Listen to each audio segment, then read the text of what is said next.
forgive me?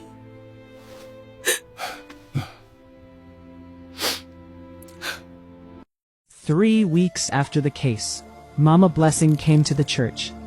Daniel was alone, sweeping the hall. He still swept it himself, had always swept it himself, even when the congregation was 200 strong and someone could have been assigned the task. There was something about beginning the day with a broom that kept him honest. He heard her footsteps and knew them before he turned. She stood in the doorway in her purple church uniform, the one she had worn every Sunday for 11 years. Her hands were clasped in front of her. Her eyes were red. Daniel kept sweeping. Not from cruelty, from the need to do something with his hands, while his heart decided how to respond. Pastor.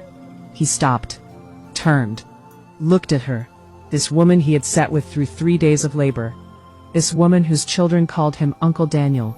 This woman who had once told his wife, "Your husband is the closest thing to Jesus I have ever personally met," and had meant it in a sincere, unperformed way that people mean things before fear teaches them otherwise. He looked at her and said nothing.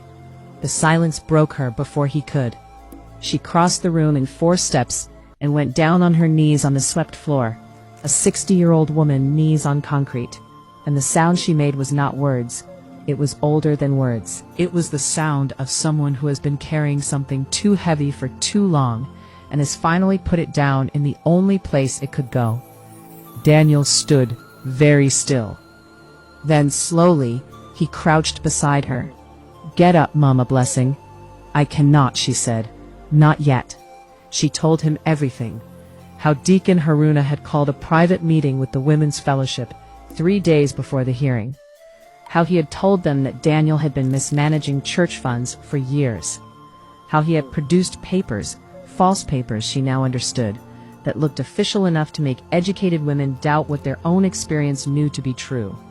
"He told us," she said, voice breaking, "that standing with you would destroy the church, that the children's programs, the feeding program, all of it would be investigated and shut down if we spoke up." She looked up at Daniel. "I was afraid for the children, Pastor. I chose the programs over the man who built them." The silence that followed was the longest of Daniel's life. Outside, Yola went about its morning. Motorcycles, market women calling, a child laughing somewhere nearby. Life indifferent to the collapsed thing inside this room. Daniel looked at the woman on his floor.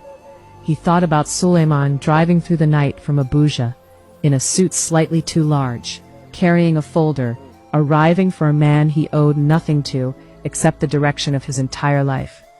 He thought about what it meant that one stranger had done more than 200 people who called themselves family. He thought about whether he was capable of what was required of him right now. He held out his hand. She took it. He helped her to her feet, slowly, the way you help someone who has been on the ground long enough that standing feels unfamiliar.